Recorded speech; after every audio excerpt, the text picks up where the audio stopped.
मित्रों नमस्कार, स्वागत है गंगेवे चैनल पर। आज आप लोग वैदिक सभ्यता से संबंधित जो वस्तुनिष्ठ प्रश्न है उसके विषय में जानकारी हासिल करेंगे। तो आइए शुरू किया जाए। पहला प्रश्न है, आर्य शब्द का शाब्दिक अर्थ है। सबसे पहले ये जानिए कि आर्य जो शब्द है संस्कृत है। आर्य शब्द क्या है? संस्कृत भाषा में है और इसका शाब्दिक अर्थ होता है श्रेष्ठ या कुलीन। इसका अर्थ क्या होता है? श्रेष्ठ या कुलीन या संभ्रांत। ठीक।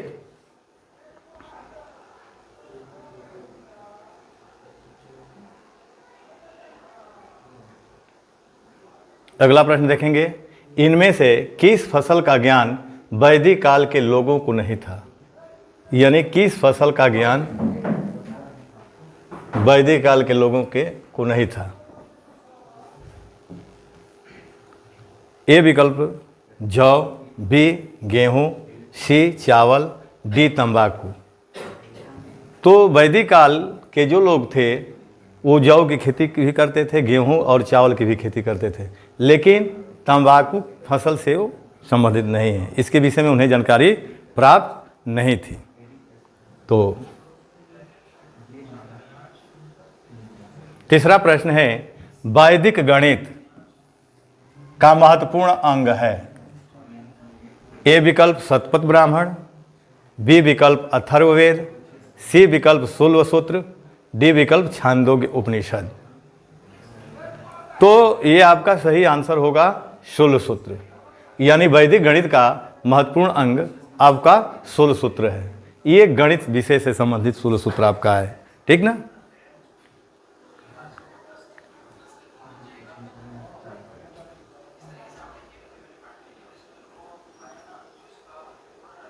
अगला प्रश्न देखेंगे, कौन से तीन वेद वेदत्रयी कहलाता है? यानी वेदत्रयी के अंतर्गत कौन कौन से वेद आते हैं? तो इसमें मात्र अथर्ववेद को निकाल देंगे तो वेदत्रयी हो जाएगा, जैसे ऋग्वेद, सामवेद, यजुर्वेद। तो इसमें विकल्प देख लीजिए, ऋग्वेद, यजुर्वेद, सामवेद। ए विकल्प है। बी ऋग्वेद, यजुर्वेद, अथर्ववेद। सी ए व बी दोनों। डी इनमें से कोई नहीं। तो वेदत्रयी के अंतर्गत केवल 4 वेदों में अथर्ववेद नहीं आता है, शेष 3 वेद आते हैं, उसी को वेदत्रयी कहते हैं। तो वेदत्रयी के अंतर्गत ये आपका ऋग्वेद होगा, यजुर्वेद होगा और सामवेद होगा। ठीक। अगला प्रश्न देखेंगे, ऋग्वैदिक आर्यों का मुख्य व्यवसाय क्या था? कृषि। ए विकल्प कृषि, बी पशुपालन, सी शिक्षा, डी व्यवसाय। तो ये सही आंसर होगा बी, क्योंकि वस्तु विनिमय का माध्यम ऋग्वैदिक काल में गाय होती थी। गाय से ही यानी किसी चीज़ की खरीद फरोख्त किया जाता था। ठीक ना?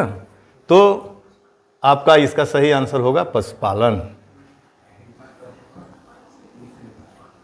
अगला प्रश्न देखेंगे, भारतीय संगीत का आदि ग्रंथ कहा जाता है। यानी भारतीय संगीत का आदि ग्रंथ। तो ये आपका ये विकल्प ऋग्वेद, बी उपनिषद, या Yajurveda, D C Yajurveda, D Samaveda. तो भारतीय संगीत का जनक जो है सामवेद को कहा जाता है, जिसमें हमें सर्वप्रथम सप्त स्वरों के विषय में जानकारी मिलती है। सा रे ग म प ध नी। ये जो सप्त स्वर है, 7 स्वर है, इसका वर्णन आपका सामवेद में है। और सामवेद को भारतीय संगीत का जनक भी कहा जाता है, क्योंकि इसी वेद में हमें सप्त स्वरों के विषय में जानकारी मिलती है। सप्त स्वर। सप्त स्वर कौन कौन सा है? सा है, रे, ग, म, प, ध, ने। यही आपके सप्त स्वर हैं। और इसका उल्लेख किस वेद में मिलता है? सर्वप्रथम सामवेद में मिलता है। तो भारतीय संगीत का आदि ग्रंथ किसको माना जाता है? सामवेद को माना जाता है। अगला प्रश्न देखेंगे, प्रथम विधि निर्माता कौन है? मनु, चाणक्य, चंद्रगुप्त, सेल्यूकस। तो प्रथम विधि निर्माता, भारत में प्रथम विधि निर्माता मनु को माना जाता है। इसका सही आंसर होगा मनु। और चाणक्य जो देख रहे हैं, इनकी प्रसिद्ध रचना जो है अर्थशास्त्र है। अर्थशास्त्र का विषय भी आपका राजनीति से संबंधित है, लेकिन ये प्रश्न बन रहा है प्रथम विधि निर्माता कौन है, तो ये मनु होंगे, मनुस्मृति। मनुस्मृति पहला विधि ग्रंथ भारत का है, ठीक ना।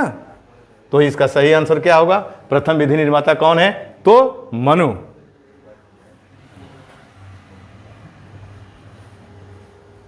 अगला प्रश्न है, ऋग्वेद के किस मंडल में शूद्र, ये शुद्ध शब्द नहीं है, इसको थोड़ा सा ध्यान दीजिएगा, ये शब्द शूद्र है, शूद्र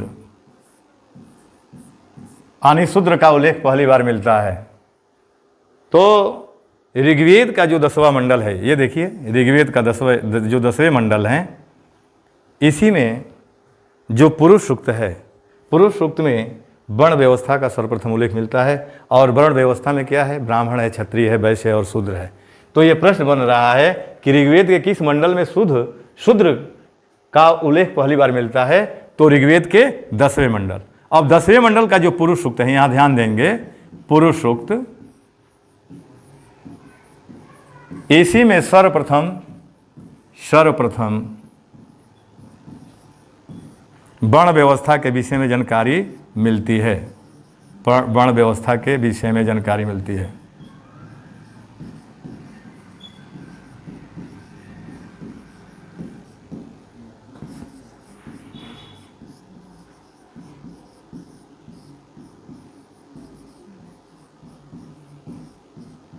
और वर्ण व्यवस्था के अंदर वर्ण माने क्या होता है, वर्ण माने रंग होता है। रंग के आधार पर यानी ये वर्ण व्यवस्था बनाया गया हमारे भारतीय समाज में, प्राचीन भारत में। और जो वर्ण व्यवस्था देख रहे हैं, ये उत्तर वैदिक काल की देन है, ठीक ना। और इसको वर्ण व्यवस्था इसलिए कहा गया कि वर्ण माने क्या होता है, वर्ण माने रंग होता है, और रंग के आधार पर यानी समाज में जातियों को विभक्त कर दिया गया, ठीक ना।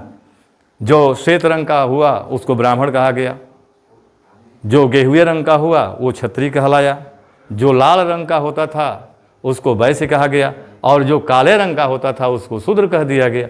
ऐसे वर्ण व्यवस्था को अति प्राचीन काल यानी उत्तर वैदिक काल में ये बनाया गया। और ये जो ऋग्वेद का 10वां मंडल है, उसी में हमें सर्वप्रथम यानी ये 4 वर्णों के विषय में हमें जानकारी मिलती है। तो ये जो वर्ण व्यवस्था है, इसके विषय में ये देखेंगे कि वर्ण व्यवस्था के अंतर्गत कौन कौन है, ब्राह्मण हैं, ब्राह्मण, क्षत्रिय, वैश्य और शूद्र।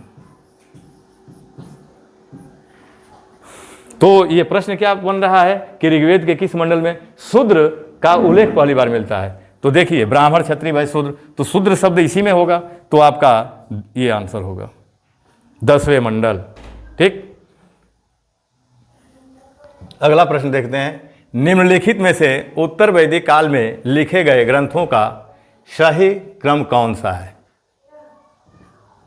यानी आपके ये उत्तर वैदिक काल में जो ग्रंथ लिखे गए उसके विषय में ये प्रश्न बना है और क्रम बन रहा है। तो वेद, ब्राह्मण, आरण्यक, यहाँ क छूट गया है, क, ठीक ना। आरण्यक, उपनिषद, बी विकल्प वेद, उपनिषद, ब्राह्मण, आरण्यक, सी विकल्प उपनिषद, वेद, ब्राह्मण, आरण्यक, वेद, डी विकल्प में वेद, आरण्यक, ब्राह्मण और उपनिषद। ये इसको थोड़ा सा सुधार के पढ़िएगा, ब्राह्मण। तो क्रम में अगर देखा जाए तो जो वैदिक साहित्य हैं, पहले सबसे पहले कौन आता है, वेद।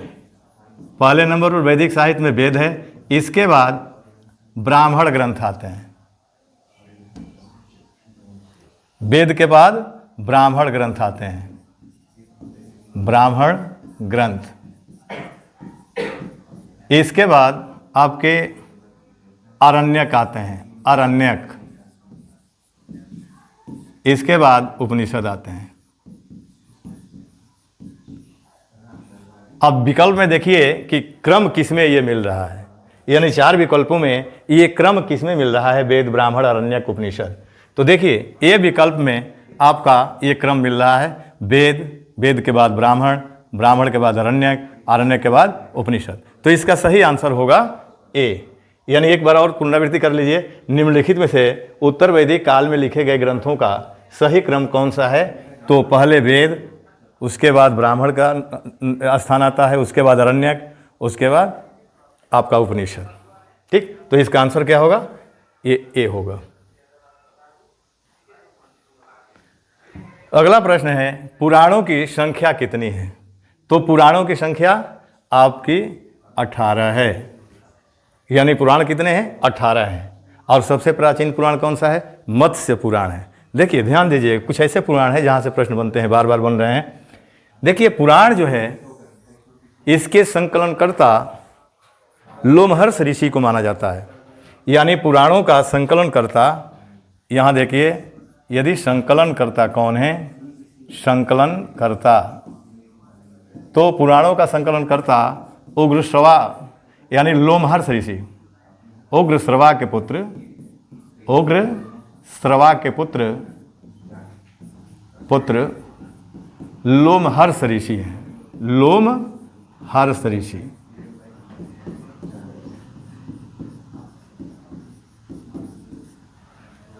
और पुराणों की संख्या कितनी है? तो ये 18, जो प्रश्न आपका बना है। अब सबसे प्राचीन पुराण कौन सा है? सबसे प्राचीन पुराण तो ये मत्स्य पुराण है। मत्स्य पुराण। और इसमें देखिए ये बहुत महत्वपूर्ण है पुराण आपका।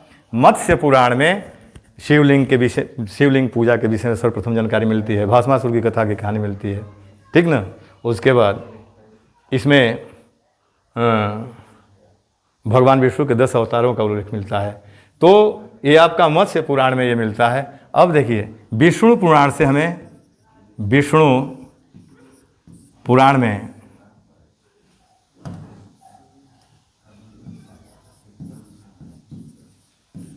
मौर्य वंश का इतिहास मिलता है। मौर्य वंश का इतिहास मिलता है। वायु पुराण में गुप्त वंश का इतिहास मिलता है। और अगर मत्स्य पुराण देखा जाए, मत्स्य पुराण ये सबसे प्राचीन भी है। मत्स्य पुराण, इसमें सातवाहन वंश का इतिहास मिलता है। सातवाहन वंश, यहाँ से भी बार बार प्रश्न बने हैं पेपरों में। तो ये आपका आंसर, पुराणों की संख्या कितनी है? तो इसका आंसर क्या होगा? 18 होगा। अगला प्रश्न, किस देवता के लिए ऋग्वेद में पुरंदर शब्द का वर्णन है? यानी किस देवता के लिए ऋग्वेद में पुरंदर शब्द का प्रयोग हुआ है? तो देखिए ए विकल्प अग्नि है, बी विकल्प इंद्र है, और सी वरुण है, और डी सोम है। देखिए इंद्र इसका सही आंसर होगा। इंद्र को पुरंदर कहा गया है, रथेष्ट कहा गया है, माधवा कहा गया है, विजयेंद्र कहा गया है। इनके कई नाम मिलते हैं ऋग्वेद में। इनको ऋग्वेद में आपका जो है पुरंदर, उसके बाद इनको रथेष्ट भी कहा गया है, रथेष्ट, माधवा कहा गया है, माधवा, विजयेंद्र कहा गया है।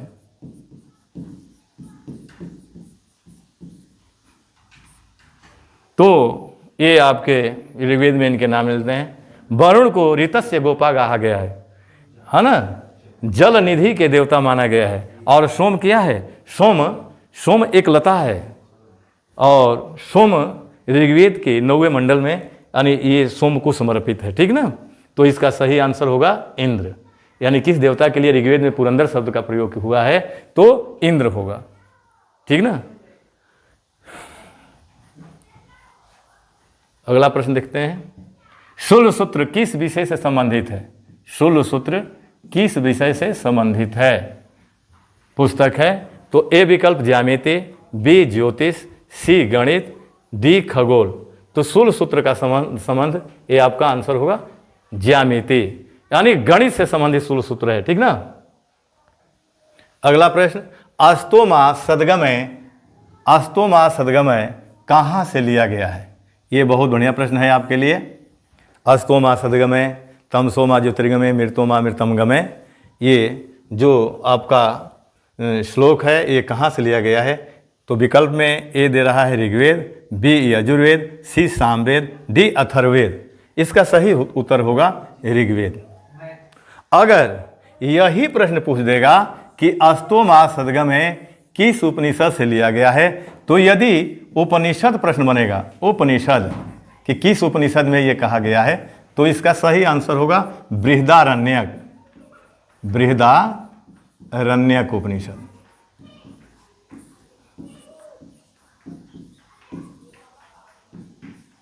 यदि वेद पूछ रहा है कि अस्तो मा सदगमे किस वेद से लिया गया है, तो ऋग्वेद हो जाएगा। अगर किस उपनिषद से लिया गया है, तो इसका आंसर हो जाएगा बृहदारण्यक उपनिषद। तो यहां ध्यान थोड़ा दीजिएगा। अगला प्रश्न, आर्य भारत में बाहर से आए और सर्वप्रथम बसे थे। यानी आर्य हमारे भारत में बाहर से आए और भारत में सर्वप्रथम कहाँ बसे थे, ये प्रश्न है। तो इस देखिए, ये विकल्प समतट, ये समतल नहीं है, समतट शब्द है, समतट, ठीक ना। बी विकल्प प्राग ज्योतिष, सी विकल्प पंजाब, डी विकल्प पांचाल। तो इसका सही आंसर होगा पंजाब में। आर्य जब आए बाहर से, तो सर्वप्रथम भारत में कहाँ बसे थे? पंजाब बसे थे, क्योंकि आर्यों का जो आर्य देश था, इनमें विद्वानों के अनेक मत मिलते हैं। जैसे आपको ये जान लीजिए कि आर्यों के आर्य देश के विषय में विद्वानों ने अपना मत दिया है। जैसे डॉक्टर अविनाश चंद्र, डॉक्टर, यहाँ ध्यान दीजिएगा, डॉक्टर अविनाश चंद्र दास, अविनाश चंद्र दास, ये कहते हैं कि आर्य हमारे सप्त संधव से आए थे, सप्त संधव प्रदेश, सप्त संधव प्रदेश। यानी ये कहते हैं कि आर्य भारत में कहाँ से आए थे? सब संधव प्रदेश, यानी पंजाब से लेकर के अफगानिस्तान तक का जो क्षेत्र है, उसको ही हम सब संधव प्रदेश के नाम से जानते हैं, ठीक ना। यानी सब संधव का मतलब कि पंजाब में 5 नदियाँ प्रवाहित होती है और अफगानिस्तान में 2 नदियाँ प्रवाहित होती है। तो 5, 2, 7, यानी 7 नदियों का जो प्रवाहित क्षेत्र है, उसी को सब संधव प्रदेश हमारे इतिहास में कहा गया है। तो डॉक्टर अविनाश चंद्र दास का ये मत है। दूसरा मत डॉक्टर नाथ झा, डॉक्टर गंगानाथ झा, गंगानाथ झा, गंगानाथ झा मानते हैं कि आर्य हमारे भारत में ब्रह्मर्षि प्रदेश से आए थे, ब्रह्मर्षि प्रदेश। तीसरा डॉक्टर राजबली पांडे, डॉक्टर राजबली पांडे मानते हैं, राजबली पांडे, कि आर्य हमारे भारत में मध्य देश से आए थे, मध्य देश। बीजी तिलक मानते हैं, अगला मत देखिए, बीजी तिलक, बाल गंगाधर तिलक, इनका मत है कि आर्य हमारे भारत में उत्तरी ध्रुव से आए थे। कहाँ से आए थे? उत्तरी ध्रुव। एक मत मिलता है दयानंद सरस्वती, दयानंद सरस्वती। तो दयानंद सरस्वती कहते हैं कि ये तिब्बत से आए थे। आर्य हमारे भारत में कहाँ से आए थे? तिब्बत। लेकिन एक सर्वमान्य मत मिलता है जो अधिकांश इतिहासकारों ने माना है, डॉक्टर प्रोफेसर मैक्स मुलर, ये जर्मनी के रहने वाले थे, ठीक ना। मैक्स मुलर कहाँ के रहने वाले थे? जर्मनी के।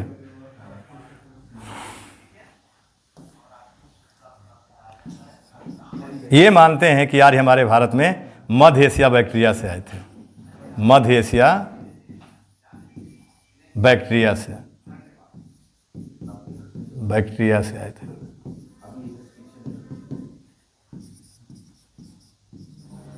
यहाँ ध्यान देंगे। लेकिन इसमें विकल्प में आपका अन्य विद्वानों का मत नहीं दिया है। तो पंजाब ऐसे ही मालूम हो रहा है आपको कि डॉक्टर अविनाश चंद्र दास का जो मत है सब संधव प्रदेश, यानी सब संधव। मैंने बताया कि पंजाब में 5 नदियाँ प्रवाहित होती है, अफगानिस्तान में 2 नदियाँ प्रवाहित होती है। 5 नदियों के प्रवाह के कारण ही पंजाब कहा गया उसको, या पंचनद उसको कहा गया है पंजाब को। तो ये जो प्रवाहित क्षेत्र है, वहीं आकर के सर्वप्रथम आए थे यार। तो इसमें आंसर दे रहा है पंजाब, ठीक ना। तो इसका आंसर होगा, इसका सही आंसर होगा पंजाब, ठीक ना। आर्य भारत में बाहर से आए और सर्वप्रथम बसे थे कहाँ? पंजाब में। अगला प्रश्न देखिए, वैशेषिक दर्शन के प्रतिपादक हैं? कपिल मुनि, ए विकल्प कपिल मुनि, बी गौतम, सी कणाद ऋषि, डी पतंजलि ऋषि। तो इसमें देखिए, ध्यान दीजिएगा, यानी वैशेषिक क्या है? षट दर्शन है, यानी 6 शास्त्रों में वैशेषिक भी एक शास्त्र है, दर्शन है। तो वैशेषिक दर्शन का जो जनक हैं कणाद ऋषि हैं, और कणाद को कण्व ऋषि के नाम से भी जाना जाता है, ये उलुक ऋषि के नाम से भी जाना जाता है। उलुक, इनको उलुक के नाम से भी जाना जाता है। एक बार ध्यान दीजिएगा, यानी षट दर्शन में आपके यहाँ थोड़ा ध्यान दें, षट दर्शन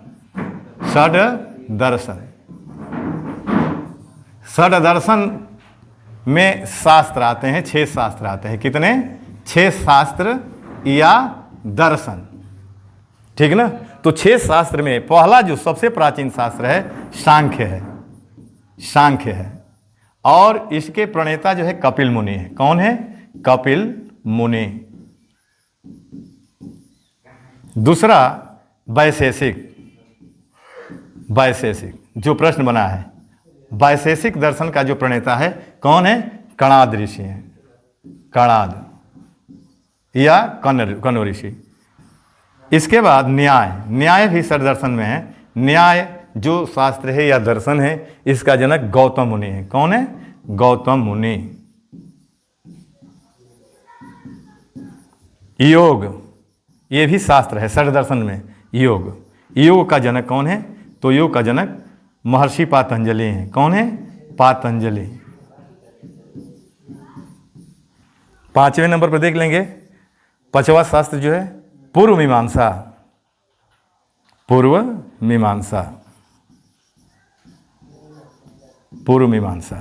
और इसके प्रणेता कौन है? जैमिनी ऋषि हैं, जैमिनी ऋषि। और 6वां जो आपका 6ठा जो है उत्तर मीमांसा, और उत्तर मीमांसा का प्रणेता कौन है? वादरायण है, वादरायण। अब ये 6 जानते रहेंगे तो कहीं से भी प्रश्न बनेगा तो आप बता सकते हैं। तो यहाँ प्रश्न बना है वैशेषिक दर्शन। तो देखिए वैशेषिक दर्शन देख लीजिए, वैशेषिक दर्शन का कौन है? कणाद ऋषि है। तो इसका सही आंसर क्या होगा? कणाद। अब इसी में प्रश्न एक और बनता है कि सबसे प्राचीन शास्त्र या दर्शन कौन सा है? तो ये सांख्य है, ठीक ना। अब देखिए अगला प्रश्न देखिए, मीमांसा या पूर्व मीमांसा दर्शन के प्रतिपादक कौन है? यानी अभी देखिए मैं लिख करके बताया था आपको, मीमांसा या पूर्व मीमांसा दर्शन के प्रतिपादक हैं जैमिनी, वादरायण, कपिल, गौतम। तो पूर्व मीमांसा उत्तर मीमांसा दोनों में लिख करके बताया हूं। पूर्व मीमांसा जो है इसका आपका जैमिनी होगा, लेकिन वही उत्तर मीमांसा यदि प्रश्न बनाएगा तो आपका कौन सा आंसर हो जाएगा? वादरायण हो जाएगा। अगला प्रश्न, वेदांत या उत्तर मीमांसा के प्रतिपादक हैं? वेदांत या उत्तर मीमांसा के, तो देखिए पूर्व मीमांसा के जैमिनी हो गए और उत्तर मीमांसा का कौन होगा? वादरायण होगा। ये सही आंसर होगा बी। अगला प्रश्न, ऋग्वेद का कौन सा मंडल पूर्णतः सोम को समर्पित है? ऋग्वेद का कौन सा मंडल सोम को समर्पित है? तो विकल्प में है, ए विकल्प 7वां मंडल, बी 8वां मंडल, सी 9वां मंडल, डी 10वां मंडल।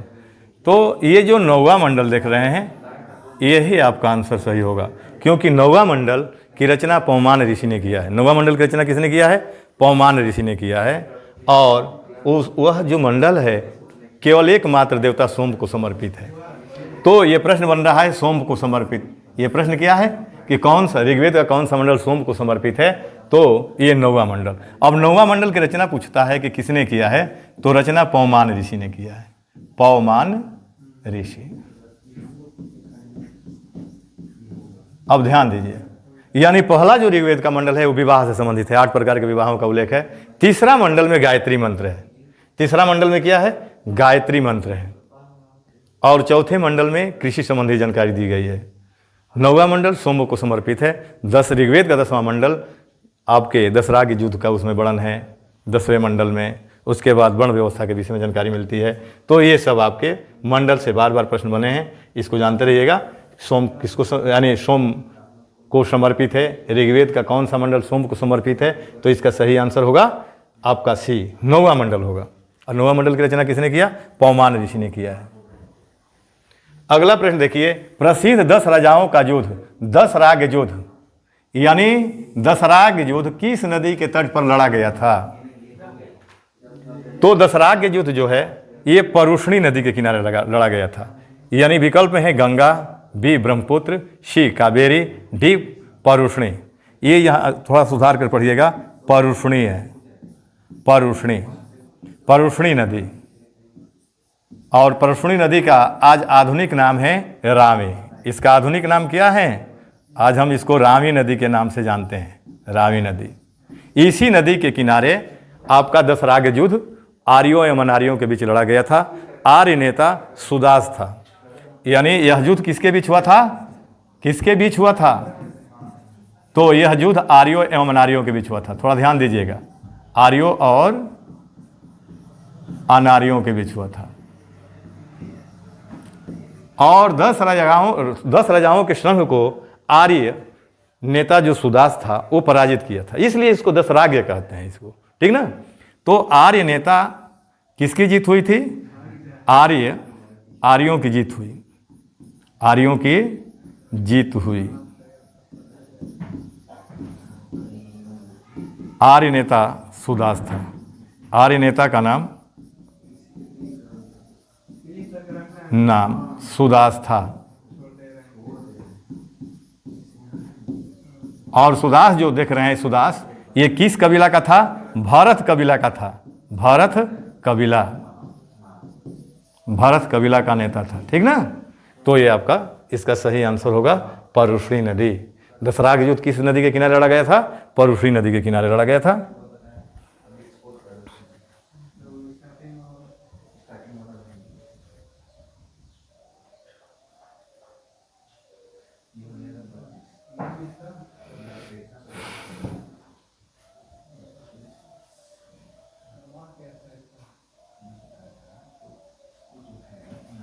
अगला प्रश्न देखेंगे, 800 ईसा पूर्व से 600 ईसा पूर्व का काल किस युग से जुड़ा है?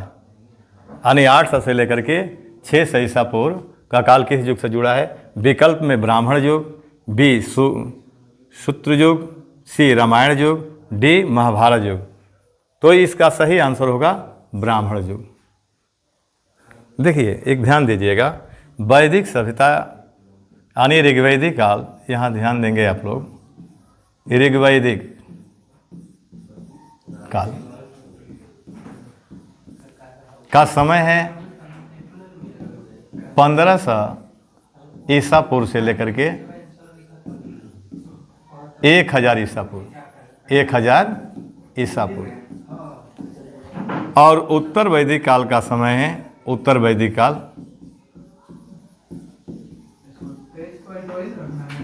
काल का समय है 1000 ईसा पूर्व से लेकर के 1000 ईसा पूर्व से लेकर के 600 ईसा पूर्व।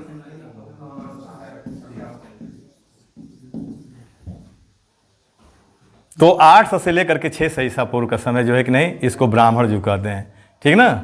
800 ईसा पूर्व से 600 ईसा पूर्व का समय ब्राह्मण युग इसको कहते हैं।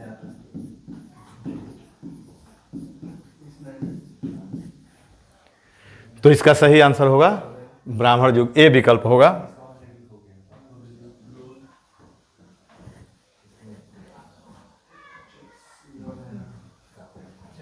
अगला प्रश्न है, गायत्री मंत्र, गायत्री मंत्र किस पुस्तक में मिलता है?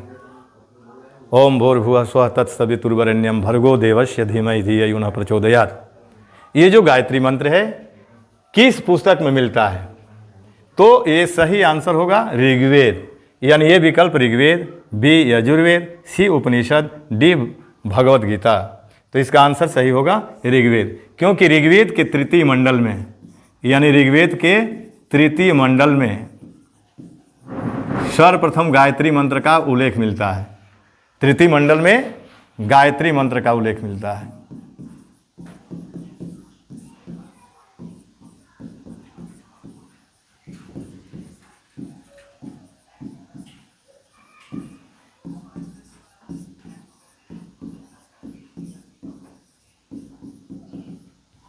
और गायत्री मंत्र, आपका गायत्री मंत्र जो देख रहे हैं, यदि इसकी रचना पूछता है, रचना कि किसने किया है, तो विश्वामित्र ने किया है, विश्वामित्र।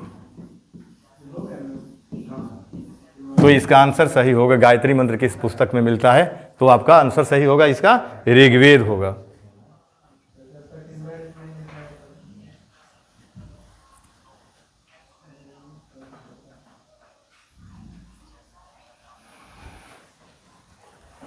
अगला प्रश्न है, उपनिषद पुस्तकें हैं।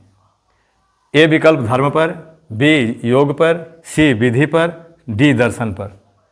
तो देखिए, उपनिषद का विषय दर्शन शास्त्र है, इसका आंसर सही होगा दर्शन। और वैदिक उपनिषदों की संख्या यदि प्रश्न में आएगा कि वैदिक उपनिषद कितने हैं, या मूल उपनिषदों की संख्या कितनी है, मूल उपनिषदों की संख्या, तो ये आपका 13 है। लेकिन कुल उपनिषदों की संख्या प्रश्न में बन गया, कुल उपनिषदों की संख्या, उपनिषदों की संख्या, तो इसका सही आंसर होगा 108। यानी कुल उपनिषदों की संख्या कितनी है, 108, और मूल उपनिषदों की संख्या कितनी है, 13।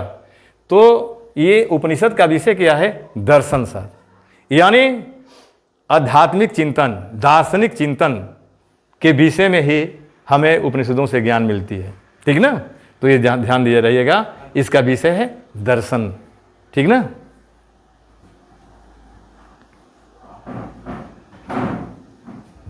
अगला प्रश्न है, आरंभिक वैदिक साहित्य में सर्वाधिक वर्णित नहीं है, सर्वाधिक वर्णित नदी है। यहां देखिए, नहीं शब्द नहीं है, नदी है।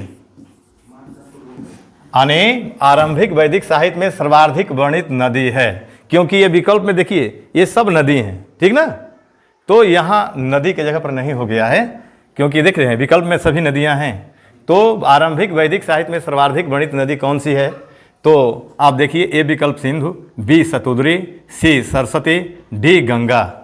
तो सर्वाधिक वर्णित ऋग्वेद में आपका सिंधु नदी है। लेकिन सबसे अगर पवित्र नदी अगर प्रश्न में बन जाएगा कि ऋग्वैदिक कालीन सबसे पवित्र नदी कौन सी है, तो आपका सरस्वती नदी होगा, क्योंकि वो सरस्वती नदी को नद्योत्मा कहा गया है, नदियों की माता कहा गया है, जो बाद में उनको ज्ञान की देवी भी मान लिया गया, ठीक ना। तो आरंभिक वैदिक साहित्य, तो आरंभिक वैदिक साहित्य में आपके वेद आते हैं, ऋग्वेद, यजुर्वेद, सामवेद, अथर्ववेद आते हैं। तो आरंभिक वैदिक साहित्य में सर्वाधिक वर्णित नदी कौन सी है, यानी सर्वाधिक बार उल्लेख किया हुआ है, तो इसका आंसर सही होगा सिंधु नदी, ठीक ना।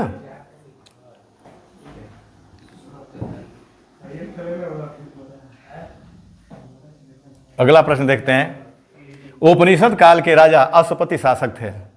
तो ये विकल्प में, ए विकल्प काशी के, बी केकय के, सी पंचाल के, डी विदेह के। तो ये केकय के राजा थे। अश्वपति कहाँ के राजा थे, केकय के राजा थे।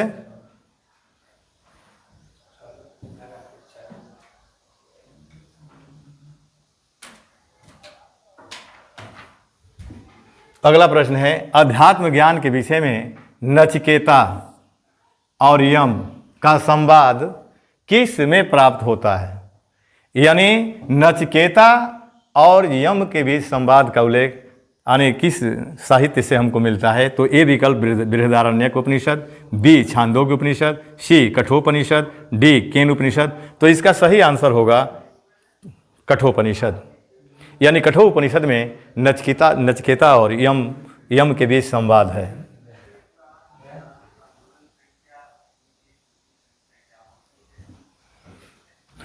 अगला प्रश्न देखेंगे, भारत के किस स्थल की खुदाई से लौह धातु के प्रचलन का प्राचीनतम प्रमाण मिला है, यानी लौह धातु का प्राचीनतम प्रमाण। तो विकल्प दे रहा है, ए विकल्प में तक्षशिला, बी अतरंजी खेड़ा, सी कौशाम्बी, डी हस्तिनापुर। तो इसका सही आंसर होगा अतरंजी खेड़ा। या अतरंजी खेड़ा से यानी लोहे का सबसे प्राचीनतम साक्ष्य भारत में प्राप्त हुआ है। तो ये आंसर क्या होगा, अतरंजी खेड़ा।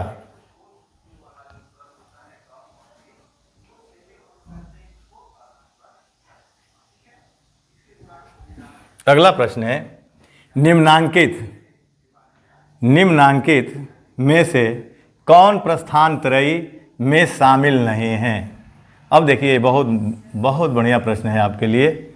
यानी प्रश्न में है निम्नांकित में से कौन प्रस्थान त्रयी में शामिल है। जैसे अब यानी इसी वीडियो में मैं पहले बताया हूँ वेद त्रयी, तो वेद त्रयी में केवल 4 वेदों में अथर्ववेद को निकाल दीजिए। वेद त्रयी में आपका ऋग्वेद, यजुर्वेद, सामवेद, लेकिन यहाँ प्रश्न बन रहा है प्रस्थान त्रयी में शामिल नहीं है। तो देखिए ये आपका भागवत इसमें नहीं होगा। ए विकल्प भागवत, बी भगवत गीता, सी ब्राह्मण सूत्र, डी उपनिषद। देखिए प्रस्थान त्रयी के अंतर्गत ये तीनों आते हैं, भगवत गीता, ब्रह्मसूत्र और उपनिषद। ये नहीं आता, भागवत नहीं इसमें है, ठीक ना, प्रस्थान त्रयी में।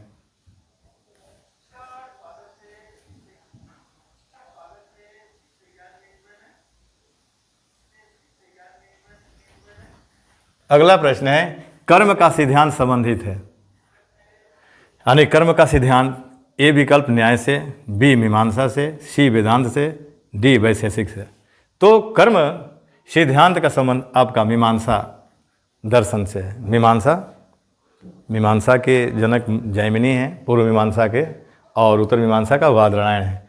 तो कर्म सिद्धांत का उल्लेख किसमें है? मीमांसा दर्शन में है, मीमांसा में, ठीक ना।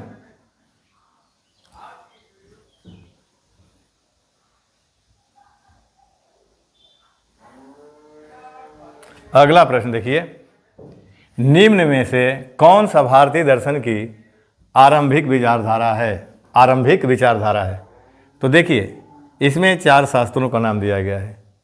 तो आरंभिक विचारधारा, ए विकल्प सांख्य, बी वैशेषिक, सी मीमांसा, डी योग। तो इसका सही आंसर होगा आपका सांख्य। तो आरंभिक ग्रंथ यही है। षट दर्शन में सबसे आरंभिक कौन सा साहित्य है? आपका सांख्य दर्शन है, ठीक ना।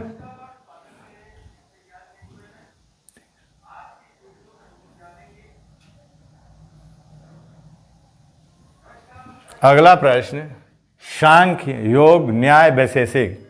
सांख्य, योग, न्याय, वैशेषिक, मीमांसा एवं वेदांत, इन 6 भिन्न भारतीय दर्शनों की स्पष्ट रूप से अभिव्यक्ति है। तो ये किस युग में षट दर्शनों के विषय में बता रहा है कि इसका समय कब का है, ठीक ना। षट दर्शनों के विषय में पूछ रहा है प्रश्न में। तो देखिए ए विकल्प वैदिक युग में, बी विकल्प गुप्त युग में, सी कुषाण युग में, डी मौर्य युग में। तो ये षट दर्शन जो देख रहे हैं, 6 शास्त्र जो देख रहे हैं, सांख्य, योग, न्याय, वैशेषिक, मीमांसा, वेदांत, ये किस युग के हैं? तो वैदिक युग के हैं। यानी षट दर्शन कब के हैं? तो वैदिक युग के। आपके आंसर ये वैदिक युग, ए विकल्प होगा आंसर।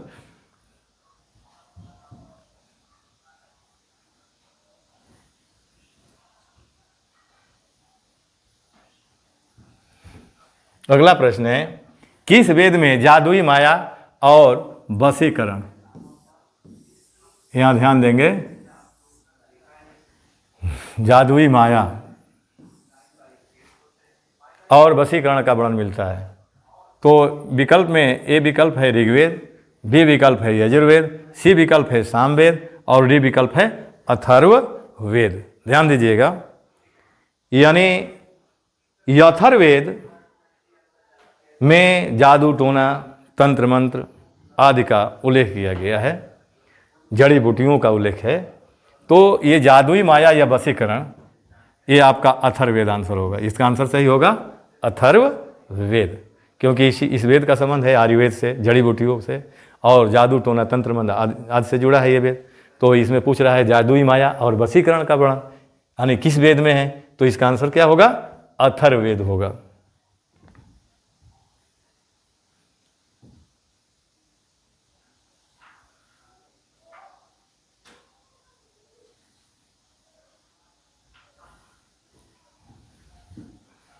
अगला प्रश्न है, कौन सा वेद अंशतः गद्य रूप में भी रचित है? तो यजुर्वेद अंशतः गद्य और अंशतः पद्य दोनों में लिखा गया है। ये प्रश्न बनता है कौन सा वेद गद्य और पद्य में है, लिखित है? तो यजुर्वेद है, ठीक ना। कर्मकांडी वेद कौन सा है? तो यजुर्वेद है। तो इसमें प्रश्न है वेद अंशतः गद्य में, तो जब वो गद्य पद्य दोनों में लिखाया गया है तो अंशतः गद्य में भी है, अंशतः पद्य में भी है, तो इसका सही आंसर होगा आपका यजुर्वेद। यानी कौन सा वेद अंशतः गद्य रूप में भी रचित है, तो इसका आंसर क्या होगा? यजुर्वेद होगा।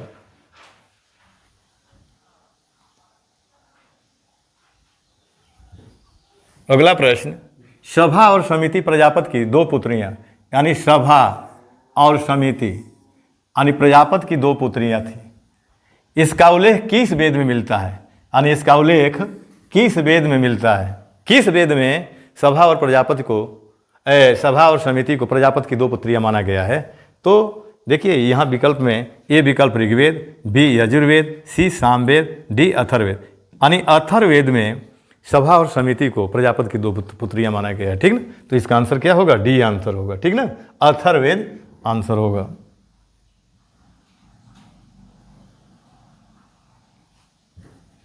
अगला प्रश्न है व्रीहि। व्रीहि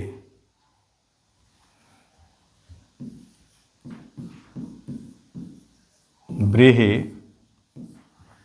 शब्द किसके लिए प्रयुक्त हुआ है? यानी जो व्रीहि शब्द है किसके लिए प्रयुक्त हुआ है? ए विकल्प चावल, बी विकल्प गेहूं, सी जौ, डी कपास।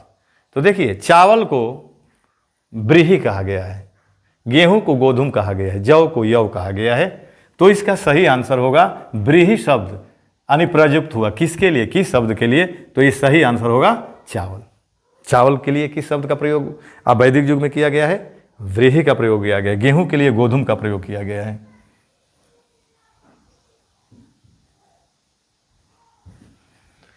अगला प्रश्न है प्राचीनतम व्याकरण अष्टाध्यायी के रचनाकार हैं। यानी व्याकरण